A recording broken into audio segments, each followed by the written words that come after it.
welcome to this particular lecture. Today we are going to see another topic, that is energy of the beta particles.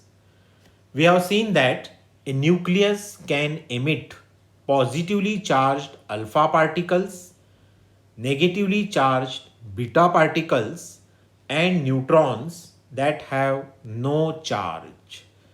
And in our previous introductory lecture, we have seen the characteristics of alpha particles, beta particles, and in that, we have observed that beta particles are having charge equal to the charge of an electron.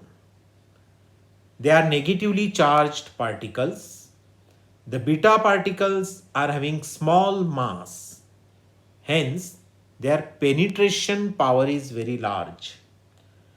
On the other hand, due to their small mass, they can ionize the medium, but their ionization power is very small. They are charged particles. They can be affected by electric and magnetic field. The beta particles can also affect the photographic plate and they can cause luminescence. All these are the characteristics of beta particles. Today we are going to see that if beta particles are emitted by the nucleus, what is their energy or how their energy is determined. So, the energy of beta particles can be determined by the same simple arrangement called magnetic spectrograph. This particular slide shows the arrangement of magnetic spectrograph. The chamber in yellow, which is shown here, it is an evacuated chamber. Magnetic spectrograph consists of an evacuated chamber. In one corner of the chamber, the source S of the beta particles is kept, and in exactly opposite corner of the chamber, a photographic plate P is kept. The photographic plate also acts as a detector. A very strong magnetic field B is applied such that it is perpendicular to the path of beta particles. And when a fine beam of beta particles enter into the chamber, then the force acts on it due to the magnetic field. The force acting on the charged particle of charge Q due to the magnetic field B, it is given by F is equal to Q in bracket V cross B. If I expand it, I can write it as F is equal to QVB sine theta. And please remember that the magnetic field is applied perpendicular to the path of beta particles. So it is applied perpendicular to the velocity of the beta particles. So the angle theta between the velocity V and the applied magnetic field B, that angle theta in this case is 90 degrees. And therefore we know that sine theta, sine 90 is equal to 1. And so the force acting on the beta particles due to the magnetic field is F is equal to QVB. This is our equation 1. Here Q is the charge of beta particles, V is the velocity of beta particles, and capital B is the applied magnetic field. Now beta particles are nothing but electronic beam or beam of electrons.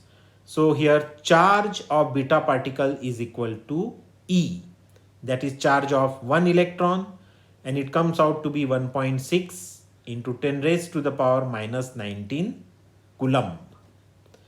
So the equation 1 takes the form force due to the magnetic field F is equal to EVB. I have substituted instead of Q. Q is the charge of beta particles, and we have seen that beta particles are electron. So instead of Q, I am writing E, small e, that represents the charge of electrons. So force due to magnetic field F is equal to EVB. This is our equation 2. Now under the action of this force due to the magnetic field, the beta particles go in a circular path, and after moving in a circular path, they become incident on the photographic plate to produce some traces or marks.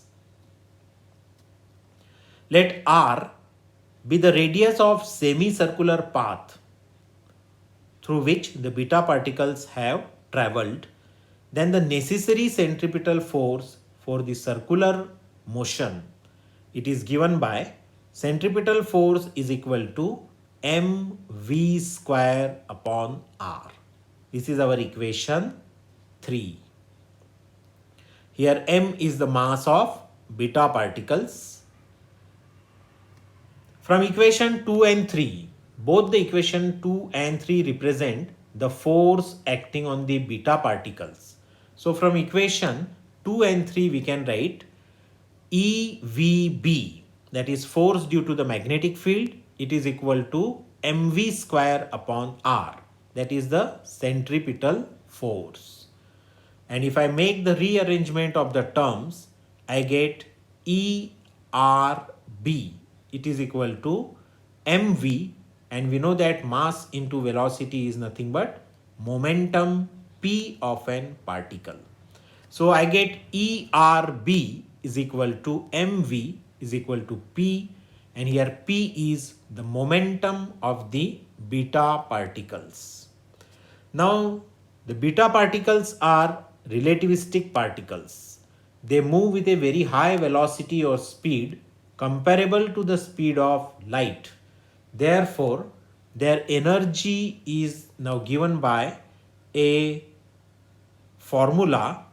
Energy E is equal to under root of P square C square plus M0 whole square C raised to the power 4.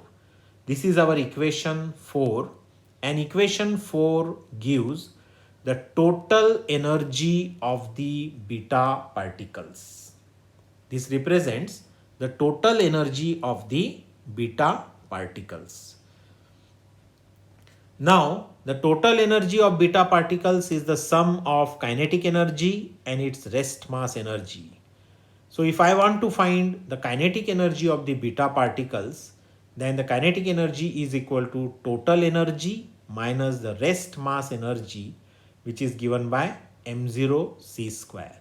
Now here E is the total energy of beta particles, m0 c square is the rest mass energy of beta particles, and it comes out to be 0.511 MeV. Now let us see how does the rest mass of beta particles, which are nothing but electrons, comes out to be 0.511 MeV. Beta particles are electron, and the rest mass of electron, we know it is equal to 9.1 into 10 raised to the power minus 31 kg. So according to the Einstein's mass energy relation, energy corresponding to this particular mass, it is given by E is equal to mc square. So if I substitute the value, the energy, rest mass energy E is, if I substitute the value, the rest mass energy m0 c square, it is obtained to be equal to 81.9 into 10 raised to the power minus 15 joule. what I have done, I have substituted the value of mass m is equal to 9.1 10 raised to the power minus 31 kg and c the velocity of light, and this value comes out to be 81.9 into 10 raised to the power minus 15 joules. So divide it by 1.6 10 raised to the power minus 19 coulomb to convert it to electron volt. So the rest mass of beta particles, it comes out to be 81.9 into 10 raised to the power minus 15 joules divided by 1.6 into 10 raised to the power minus 19 coulomb.